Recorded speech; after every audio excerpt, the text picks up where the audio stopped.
અમદાવાદના લાંભા વોર્ડના કમોડ ગામમાં દૂષિત પાણીની પારાયણ છે। દૂષિત પાણીની સમસ્યાથી સ્થાનિકો મુશ્કેલીમાં મુકાયા। ત્યારે એએમસી વિપક્ષના નેતા શહેજાદ ખાન પઠાણે કમોડમાં પહોંચી લોકોની સમસ્યા જાણી હતી। મહત્વનું છે કે વર્ષ 2007થી કોર્પોરેશનમાં લાંભા વોર્ડ સમાવિષ્ટ હોવા છતાં લોકોને ખૂબ જ હાલાકી પડી રહી છે। સ્થાનિકો દૂષિત પાણી પીવા માટે મજબૂર છે। એએમસી દ્વારા વિકાસ કરવામાં આવતો ન હોવાનો સ્થાનિકોનો આરોપ છે। છેલ્લા 5 મહિનાથી કમોડમાં બોરનું પાણી પ્રદૂષિત થતા લોકો 3 વખત પાણી ગાળીને પીવા મજબૂર છે। શહેજાદ ખાન પઠાણે કહ્યું, કોર્પોરેશન અધિકારી અને નેતા લોકો પીવાનું શુદ્ધ પાણી આપવામાં નિષ્ફળ રહ્યા છે।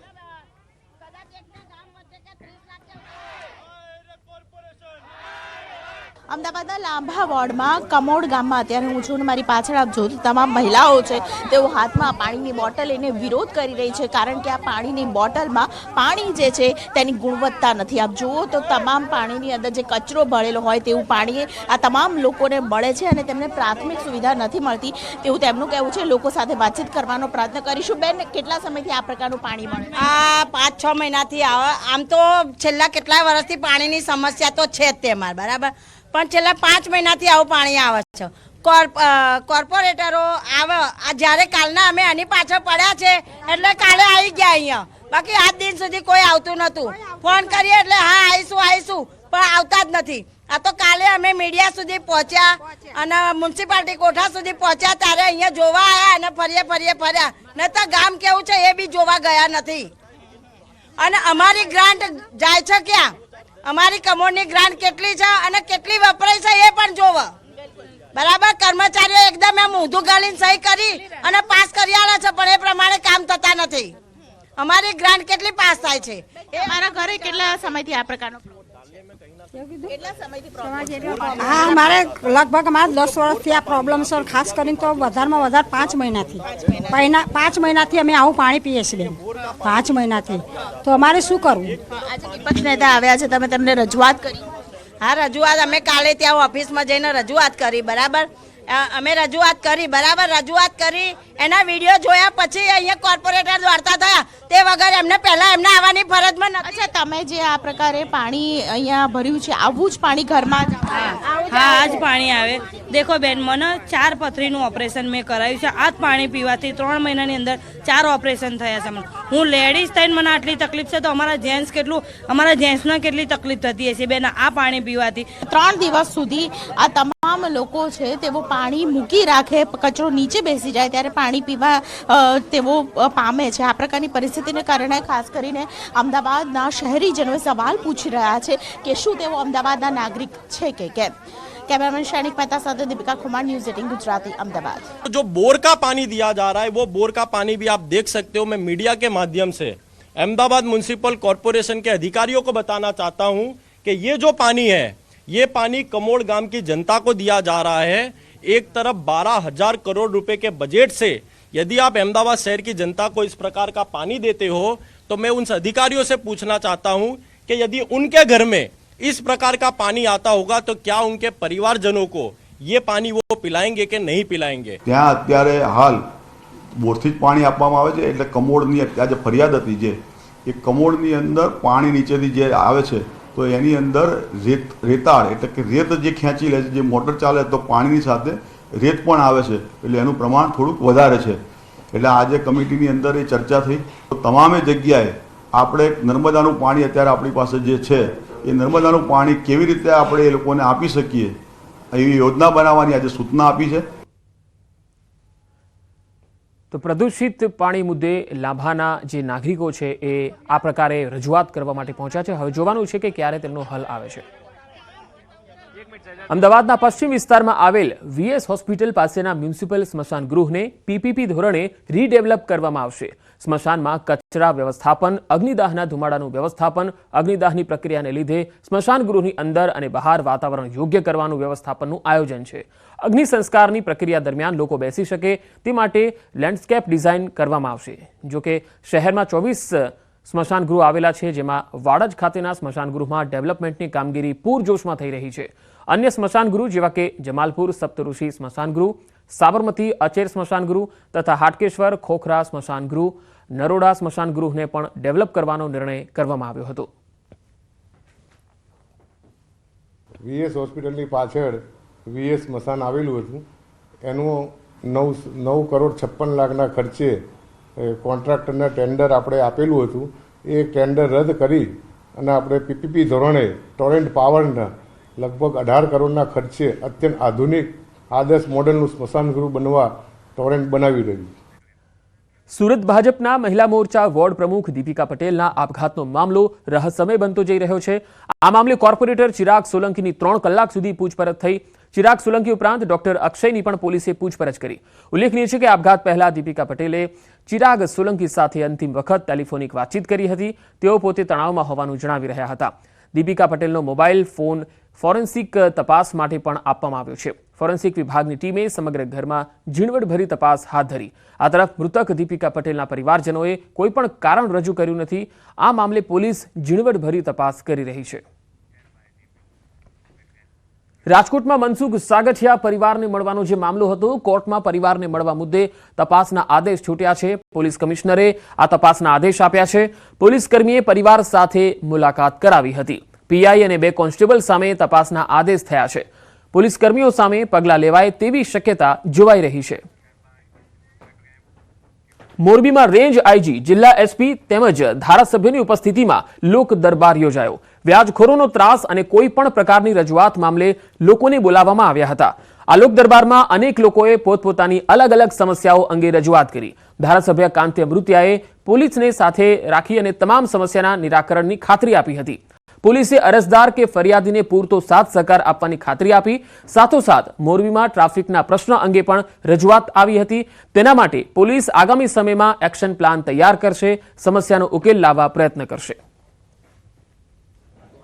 38 કરોડના ઉદ્યોગકારોના પૈસા જે ફસાયા હતા એમાં 19 કરોડ રૂપિયા પાછા આવી ગયા છે. એ સાથે સાથે આજે જે મિટિંગ કરી એમાં પણ અમુક લોકોને જે બીજા જિલ્લાઓમાં, બીજા રાજ્યોમાં જે નાણાકીય વ્યવહાર થયેલા હોય અને જે મુશ્કેલી પડતી હોય તો એને વધારે મજબૂત કરવા માટે અમે એસઆઈટીમાં 2 પીઆઈની વધારે નિમણૂક કરશું. હજુ અમારી પાસે 200 જેવી ફરિયાદો પેન્ડિંગ છે એસોસિએશનમાં અને ટોટલ 400 કરોડની એમાઉન્ટ છે. આ પણ એકી સાથે આપવા માટે આઈજી સાહેબે કાંતિબેન ધોળજીભાઈએ સૂચના આપેલ છે કે એકી સાથે તમે બધી અરજી આપી દો. સ્ટાફ ઘટતો હશે એસઆઈટીમાં તો અમે સ્ટાફ વધારી અને તુરંત આની પાછળ કાર્યવાહી કરશું અને જેમ બને તેમ ઝડપી રિકવરી થાય એ માટે તમામ પ્રયત્નો કરશું. એ પહેલી જમીનની અમારે જમીન વેચી હતી અને એમણે લીધી. બીજા 4-5 માણસો દ્વારા લખા કરાવી નાખ્યું. લખા કરાવ્યું એટલે કે બોલો કે આનો શું લખત તો કે 85 લાખ તો કે 20 લાખ આવ્યા અને પાછળ બાકી અમે 3 માસમાં હાલી દઈએ. 3 માસમાં હાલી દઈએ તો અત્યારે 4 વર્ષ ઉપર થઈ ગયું છે તો આપતા નહીં કે મને તો એ જે રજૂઆત કરવા આવ્યા એ બચારા એવા માણસ હતા કે આપણે હેલ્પ કરવી પડે. અને એમાં મને કહેતા પણ આનંદ થાય કે અત્યારે નવો મુદ્દો આવ્યો, માનો ફરિયાદ કરી હોય ચેક નાખ્યો હોય તો એમાં પણ ડિપાર્ટમેન્ટ એને હેલ્પ કરશે. બાંગ્લાદેશમાં હિન્દુઓ પર અત્યાચારનો મોરબીમાં વિરોધ કરાયો. હિન્દુ અસ્મિતા મંચે કલેક્ટર કચેરી બહાર એકત્ર થઈ શાંતિપૂર્ણ રીતે પ્રદર્શન કર્યું. બાંગ્લાદેશમાં હિન્દુ સમુદાયની રક્ષા કરવાની માંગ સાથેના બેનરો દેખાડવામાં આવ્યા. હિન્દુ અસ્મિતા મંચે આ મામલે પ્રધાનમંત્રી મોદીને પત્ર લખ્યો, જે મોરબી કલેક્ટરને આપવામાં આવ્યો. બાંગ્લાદેશમાં હિન્દુઓની રક્ષા કરવા અને પીડિતોને ન્યાય અપાવવાની રજૂઆત કરાઈ. સાથે જ આ મુદ્દાને ગંભીરતાથી લઈ યોગ્ય પગલાં ભરવાની રજૂઆત કરાઈ. મોરબી જિલ્લાના તમામ હિન્દુ સંગઠનો દ્વારા કલેક્ટર શ્રી દ્વારા ભારતના માનનીય વડાપ્રધાન શ્રીને આવેદન આપવામાં આવ્યું છે કે આમાં ડિપ્લોમેટિકલ વર્ક કરી અને જે કાંઈ કરવું પડે એ યોગ્ય કાર્યવાહી કરી અને ત્યાં વસતા હિન્દુઓ ઉપર જે અત્યાચારો થઈ રહ્યા છે તેમને રોકવામાં આવે.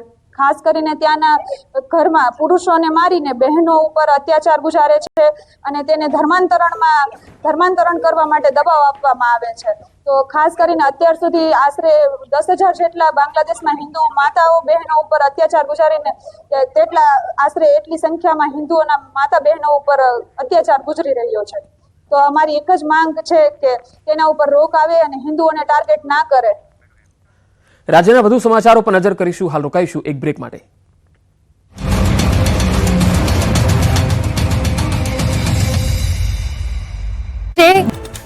વલસાડના પારનેરા ડુંગર મહાકાળી માતાના મંદિર નજીક દીપડાના આંટા ફેરા. મંદિર પરિસરમાં લટાર મારતો દીપડો સીસીટીવીમાં કેદ. દિવસ દરમિયાન મોટી સંખ્યામાં અહીં દર્શન માટે આવતા હોય છે શ્રદ્ધાળુઓ. દીપડો આવી જતા વન વિભાગને જાણ કરાઈ. વડોદરાની બરકાલ કોલોની વિસ્તારમાં કેળના ખેતરમાં આવી ચડ્યો મગર. મગરના બચ્ચા દેખાતા ખેડૂતો અને શ્રમિકોમાં ફફડાટ. વાઇલ્ડ લાઇફ ટ્રસ્ટ માલસરના ભરત મોરેની ટીમે મગરના બચ્ચાનું રેસ્ક્યુ કરી નર્મદા નદીમાં મુક્ત કર્યા. મોડેલ મમતા રાય વારાણસીના કાલભૈરવ મંદિરમાં કરી જન્મદિવસની ઉજવણી. મંદિરના ગર્ભગૃહમાં જઈ મોડેલે કેક કાપ્યાનો વિડીયો વાયરલ. મંદિર પરિસરમાં કરાયેલી આ ઉજવણીને લઈ લોકોમાં નારાજગી. કેરળના કુન્નુરમાં ખાબક્યો ધીમી ધારે વરસાદ. ભર શિયાળે વરસાદ ખાબકતા રાહદારીઓ અને વાહન ચાલકો મુશ્કેલીમાં મુકાયા. ઠંડીની ઋતુમાં લોકો છત્રી લઈને અવરજવર કરતા દેખાયા. હવામાન વિભાગ દ્વારા વરસાદનું એલર્ટ જાહેર કરાયું. પુડુચેરીમાં ફેંગલ વાવાઝોડાએ તબાહી મચાવી. મેઘરાજાએ ઘમરોડતા જળબંબાકારની સ્થિતિ સર્જાઈ. ઠેર ઠેર ઘૂંટણસમાં પાણી ભરાતા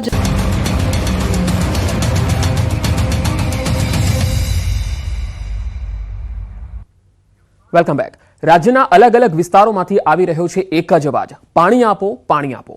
કારણ કે શિયાળો જામી રહ્યો છે. ખેડૂતો રવિ સિઝનના પાક લેવામાં જોતરાયા છે, પણ હવે પાકની માવજત માટે જરૂરી પાણી જ નથી. ક્યાંક કેનાલો ખાલી છે, ક્યાંક ખખડધજ છે, ક્યાંક કેનાલોમાં 10 ફૂટ ઊંચા ઝાડવા ઉગી નીકળ્યા છે. એવામાં કેનાલની સાફ સફાઈના ભાવે તાતી સિઝનથી અળગા રહેવું પડે એવી નોબત આવી ગઈ છે.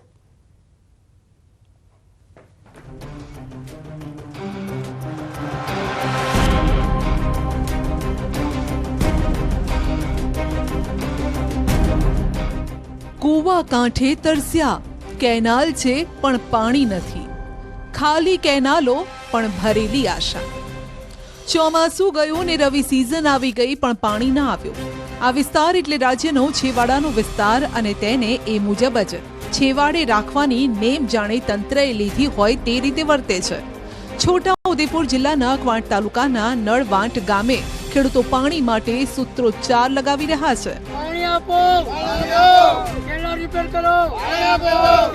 જો કે આ ખેડૂતો પોકારીને થાક્યા, પણ તંત્રના કાને આ વાત નથી અથડાતી. નાના હતા તમે કેન્ડલનો ખાડો જોઈ લો, એ ખાડામાં પાણી નહીં જોયું કહેવાય, પણ લોકો ડોહા કહેતા હતા કે કેન્ડલ છે એ વાત કરતેલા. અહીંથી 12 કિલોમીટર રેમી ડેમ આવ્યો, બરાબર. અમે પાણી જરી જોયું નહીં, કહેવાય અમને ખબર બી નહીં હતી કે કેન્ડલ છે, પણ હાવ જાગૃત થયા એટલે કેન્ડલ છે એવું નક્કી કરીએ છે, પણ અત્યાર સુધી અમે પાણી જોયું નહીં. સાંભળ્યું, ખાડા જોયા પણ પાણી નહીં. આ ખાડા પણ ચોમાસામાં વરસાદી પાણીથી ભરાય છે, પણ નપાણ્યું તંત્ર તેમાં પાણી નથી છોડતું. લોકોની વાત સાંભળશો તો ખબર પડશે કે આ જ પેઢી નહીં, તેમની આગળની પેઢીના સમયમાં ખાડા ખોદાયા પણ પાણી ન અપાયું. કેનાલો બને છે, ખેડૂતોના ખેતર સુધી પાણી પહોંચે તેવા આશયથી આ ખેડૂતોએ તેમની જમીન પણ આપી દીધી. જોકે હવે તો જમીન ગઈ, વળતર ના મળ્યું ને પાણી માટે રાહ જોવા સિવાય બીજો કોઈ છૂટકો નથી. અમારા વડીલોએ આ કેનાલનું પાણી આપે એ માટે જમીન આપેલી હતી. જમીનનું વળતર પણ નથી આજ દિન સુધી મળ્યું. અને કેનાલમાં આજની તારીખમાં તમે જુઓ તો એ ઝાડવા ઉગેલા છે. આજે 40 થી 50 વર્ષ થઈ ગયા. અમારા ગામની અંદર કોઈ જાતનો લાભ મળ્યો નથી. સિંચાઈનું પાણી પણ નથી આવ્યું, નર્મદાનું પાણી પણ નથી. છોટાઉદેપુરના ક્વાંટના ખેડૂતોએ જો પાણી જોઈએ તો કૂવા અને બોર ખોદવા પડે તે પ્રકારની સ્થિતિ છે. અમારો વિસ્તાર છે જે કોરાટનો વિસ્તાર છે કહેવાય સાહેબ. હવે સરકાર એવું કહે છે કે બમણી ખેતી કરો એમ, બરાબર. હવે બમણી ખેતી કેવી રીતે કરવાની? જે ચોમાસાનો પાક છે, બરાબર, એ આ સાલ વરસાદ વધારે પડ્યો એના કારણે અમારો પાક બગડી ગયો કહેવાય, બરાબર. હવે ઉનાળાની ખેતી છે, હવે અમારે પાણી જતું રહ્યું કહેવાય નીચે, બરાબર. હવે અમારે 700-800 ફૂટ બોર કરાવે ત્યારે અમારે પાણી આવે કે. જો કે હવે રવિ સિઝન છે, પિયત માટે પાણી આપે તો આ સિઝન સારી જાય તેવી આશાએ આ ખેડૂતો બેઠા છે. નહીતર માત્ર વરસાદ આધારિત જ ખેતી કરવી પડે તેવી સ્થિતિ છે. અહીંથી અમારે રામી ડેમ છે તે મારે 12 કિલોમીટર અમારા ગામથી દૂર છે, ને ત્યાંથી નર્મદાનું ડેમ છે તે 30 કિલોમીટર દૂર છે. ત્યાંથી આ રામી ડેમનું પાણી અમારે મળી શકે એવું છે, પણ તે બી અમારે મળી શકે એવું નથી. અને નર્મદાનું પાણી દાહોદ લગીને જાય છે, પણ અમારા ગામ લગીને આવે એવું અમે માંગણી કરીએ છીએ. અમારે તકલીફ છે પાણીની. એવું નથી કે પાણી નથી. ગામથી 10 કિલોમીટર દૂર રામી જળાશય છે, પણ કેનાલો જ ખખડધજ હાલતમાં હોવાથી પાણી નથી પહોંચાડાતું. સરકાર દ્વારા 10 કરોડ રૂપિયાના ખર્ચે કેનાલ બનાવવામાં આવી, પણ કેનાલની મરમ્મત ન થઈ. તાલુકામાં રામી જળાશય યોજના અંતર્ગત ખાંડીવાવ, આથાડુંગળી, થળગામ, ગડેઠા, દેવત, જાંબા, ભેખડિયા, નળવાટ જેવા 7 ગામને સિંચાઈનું પાણી આપવાનું હતું, જેમાંથી માત્ર 3 ગામ સુધી જ આ પાણી પહોંચે છે અને બાકીના તરસ્યા રહે છે. જો કે તેનું પાછળનું કારણ જાણશો તો તમે પણ ચોંકી જશો. કેનાલ ખૂબ જ જર્જરિત છે. કેનાલ જે તે સમય ભૂતકાળમાં બન્યા બાદ કોઈ રિનોવેશન થયેલ નથી. ડિટેલ એસ્ટિમેટ તાંત્રિક મંજૂરી માટે સરકારશ્રીમાં મોકલાશે, ત્યારબાદ તાંત્રિક મંજૂરી આવી હતી. માર્ચ 2025 બાદ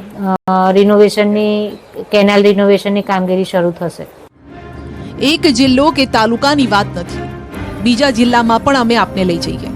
ખેડૂતોને પાણી આપો, જય જવાન જય કિસાન. જોઈ લો, આ દ્રશ્યો છે તંત્રની અણઆવડતના, આ દ્રશ્યો છે તંત્રની કામચોરીના, આ દ્રશ્યો છે તાસ સાથે તંત્રની છેતરપિંડીના.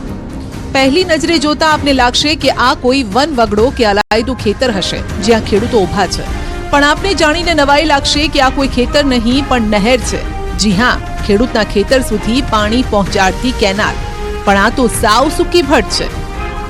ના અહીં પાણી વહે છે, ના ટીપોય પાણી નજરે પડે છે. જામનગર જિલ્લાના જોડિયા પંથકમાં આવેલા ઊંડ એક સિંચાઈ યોજનાથી ખેડૂતોને જે પિયત માટે પાણી પૂરું પાડતી કેનાલ છે, આ કેનાલ બનાવવામાં આવી ત્યારબાદ સફાઈને લઈને ખેડૂતો બુમરાળ કરી રહ્યા છે, કારણ કે સફાઈ નથી થઈ. હાલ શિયાળુ પિયતનો સમય પાકી ગયો છે, ત્યારે પણ જે પ્રકારના દ્રશ્ય આપ જોઈ રહ્યા છો, અહીં જે કેનાલ છે આ કેનાલમાં ખેડૂતો ઊભા છે. આ વિસ્તાર એટલે રાજ્યના કૃષિ મંત્રી રાઘવજી પટેલનો મત વિસ્તાર. જામનગર જિલ્લાના જોડિયા પંથકમાં આવેલ ઊંડ એક ડેમ હેઠળ હરિયાણા સહિતના આસપાસના 18 થી વધુ ગામને પિયતનું પાણી પૂરું પાડતી આ કેનાલ છે, જે સાફ સફાઈની રાહ જોઈ રહી છે. રવિ સિઝનની શરૂઆત થઈ ગઈ છે, પરંતુ કેનાલ સાફ ન થઈ, જેના કારણે જામનગરના ખેડૂતોએ કેનાલમાં ઉતરીને વિરોધ નોંધાવ્યો. હરિયાણા, લીંબુડા, વાવડી, નેસડા, સોયલ, નથવડલા, રાંગડા વગેરે 18 ગામોમાં સિંચાઈ પાણી પૂરું પાડે છે. તો આ દર વખતે કેનાલમાં પાણી પણ મોડું આવે છે અને સફાઈમાં ટાઈમે ન હોય, એનું બાંધકામ પુલિયા તે તૂટેલા હોય. તો અમે આજથી 1 મહિના પહેલા જ રોલ એની કાર્યપાલક ઇજનેરની કચેરી ખાતે ખેડૂતોને મિટિંગ કરેલી, ત્યારે અમને બાંહેધરી આપી હતી 1 તારીખે પાણી મળી જશે. હજી કોઈ પાણી છોડવાનું ઠેકાણું નથી. વર્ષો વર્ષ એવું જ થાય છે કે જ્યારે પિયત પૂરું થવા આવે ત્યાં પાણી છોડે, તો એ પાણી શું કામનું? અટાણે ટાઈમે કઈ પાણી છોડતા નથી આ લોકો. અત્યારે ખરેખર સિઝન અટાણે પૂરેપૂરી હાલે છે વાવેતરની, બરાબર છે. તો હજી 1-1.5 મહિને પાણી છોડે તો 1.5 મહિના પછી વાવેતર કેવી રીતનું થાય? અધિકારીઓ એવી જવાબ આપે કે કેનાલ તમે તમારી રીતે સાફ કરી નાખો, અને અમે આ ભવિષ્યમાં 2-4 વખત કરી છે કેનાલે અમે તમને એની મજૂરી આપી દેશું. કોઈ મજૂર નાખીને અમે કરાવ્યું, કોઈ દી મજૂરી આવી નથી, અને અધિકારીઓ એ બિલ ઉધારીને ખાઈ જતા હોય. બીજી તરફ અધિકારી પણ 15 ડિસેમ્બર સુધી સફાઈ કામ થશે તેવું ગાણું ગાઈ રહ્યા છે. ઊંડ એકની કેનાલની સફાઈ માટેની કામગીરી શરૂ કરાવી દીધી છે, અને એમાંય આપણે કેટલી તારીખે જણાવ્યું છે ને? 15 ડિસેમ્બર પછી પાણી છોડવાનું આયોજન છે, અને ત્યાં સુધીમાં અમારી કેનાલ રેડી હશે. આ તરફ દેવભૂમિ દ્વારકા જિલ્લામાં પણ હાલ શિયાળુ પાકનું વાવેતર થઈ ગયું છે. બીજી તરફ કેનાલોની સાફ સફાઈ પણ થઈ ગઈ છે, પરંતુ પાણી નથી આવ્યું. જો પિયતનું પાણી આવે તો પાકને ફાયદો થાય. ખંભાળિયા પાસે આવેલ ઘી ડેમમાંથી પાણી છોડાય તો ખંભાળિયા તાલુકાના રામનગર, હર્ષદપુર, કુવાડિયા સહિતના 6 થી 7 ગામને ફાયદો થાય તેમ છે. હર્ષદપુર છે, કુવાડિયા છે, તે બધા ગામમાં પાણી મળી રહે અને શિયાળુ પાક સારો થાય. અત્યારે નેર કેનાલ કમ્પ્લીટ સફાઈ થઈ ગયેલી ભાઈ, તો અત્યારે ચાલુ થઈ જાય તો ઉનાળાનું પાણી, કૂવાનું, બોરનું બધું અત્યારે બચી જાય. શિયાળુ પાકમાં મોટા ભાગનું વાવેતર થઈ ગયું છે. અટાણે આ ઘી ડેમમાંથી જો વહેલી તકે પાણી છોડે તો અમારે વહેલી તકે આ બધા પીક થાય, અને અમારે આ કેનાલમાં 4-5 ગામ આવે છે બધાય. આ તરફ સાવલીમાં પણ છતે કેનાલે ખેડૂતો મહાસંકટમાં છે. પાણી વગર પાક સુકાઈ રહ્યો છે. સુકાયેલા ખેતરના આ દ્રશ્યો છે વડોદરાના સાવલીના. અહીં સરકારે નર્મદાની કેનાલ તો નાખી, પરંતુ રવિ સિઝન પહેલા તંત્ર આ કેનાલમાં પાણી છોડવાનું ભૂલી ગયું. કેનાલ સૂકી રહેતા જર્જરિત બની ગઈ છે. ઉપરથી કેનાલ રિપેરિંગનું કામ પણ ગોકળ ગતિએ ચાલી રહ્યું છે, કેમ કે કેનાલમાં પાણી છોડવામાં આવે તો જ પાક કંઈ થાય તેમ છે. કપાસ, તંબાકુ, શાકભાજી, ઘઉં, ડાંગર સહિતના પાકનું અહીં વાવેતર થયું છે. પરંતુ પાણીના અભાવે પાક સુકાવા લાગ્યો છે.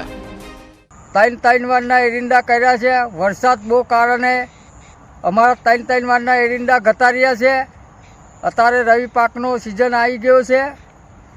એના માટે સરકારને અમને વિનંતી છે, કેનલની અંદર પાણી છે નહીં ને વહેલી તકે અમને પાણી આલી દે તો બહુ સારું છે. ને સરકારને મારે વિનંતી છે કે કેનલ મેં ઝટ પાણી આલી દે તો બહુ સારું રહેશે ને અમારું જીવન અમે ગુજારી શકીશું. જો કે રાજકોટમાં અહીં તો અવળી ગંગા વહી રહી છે, કારણ કે કંઈક અલગ જ દ્રશ્યો અહીં જોવા મળ્યા. ભર શિયાળે રોડ પર નદી વહેતી થઈ. પહેલી નજરે રોડ પર વહેતા નદીના આ દ્રશ્યો નિહાળી લાગશે કે ચોમાસાની તસવીર છે, પરંતુ ના, આ તો રાજકોટ મનપાની બેદરકારી છતી કરે તે પ્રકારના દ્રશ્યો છે. રાજકોટ શહેરની વગર ચોકડી પર પાણીની પાઇપલાઇનમાં ભંગાણ સર્જાતા ચોમાસા જેવા દ્રશ્યો સર્જાયા. વગર ચોકડી પાસે પાણીની પાઇપલાઇનમાંથી હજારો લીટર પાણીનો વેડફાટ થયો. નવાઈની વાત તો એ છે કે રોડ નદી બની ગયો, પરંતુ તંત્રને આ નથી દેખાતું. એક તરફ પાણીને લઈને ખેડૂતો તરસ્યા બન્યા છે, પરંતુ બીજી તરફ પાણીનો વેડફાટ થઈ રહ્યો છે. જો કે ખેડૂતોની એક મુશ્કેલી નથી, અનેક મુશ્કેલી છે. ખરીફ સિઝનમાં ખોટ ખાધેલો સુરેન્દ્રનગરનો ખેડૂત રવિ સિઝનમાં સારા ઉત્પાદનની રાહ જોઈને બેઠો છે. આ વખતે વરસાદે પાકની બાજી બગાડતા સુરેન્દ્રનગરના ખેડૂતોએ કપાસ, એરંડા, જુવાર, તલમાં નુકસાની વેઠી. જો કે હાલ રવિ સિઝનમાં ચણા, જીરું, ઘઉં, વરિયાળી સહિતના અલગ અલગ પાકનું વાવેતર કરી સારા ઉત્પાદનની આશા સેવી રહ્યા છે. ચોમાસે તો કપાસમાં 80 વીઘાનો હતો, પણ બધો વરસાદના કારણે બધો ફેલ થઈ ગયો. એમાં તો અમારે લગભગ ₹1,00,000-2 લાખ રૂપિયા ઘરના મૂકવા પડ્યા છે. એટલે એ નુકસાની જે હવે આ શિયાળુ પાકમાં અમે વાવ્યો છે, ત્યાં અજમો, વરિયાળી અને જીરું એ 80 વીઘામાં વાવેતર કર્યું છે. જો એમાં અમને ભાવ સારા મળે અને સરકારે અમારા ખેડૂત સામું થોડુંક જોવે તો અમારે ટકી એકવી ખેતી કરી એકવી, નકર અમારે ખાવાના વાંધા પડે એવી પરિસ્થિતિ થાય છે.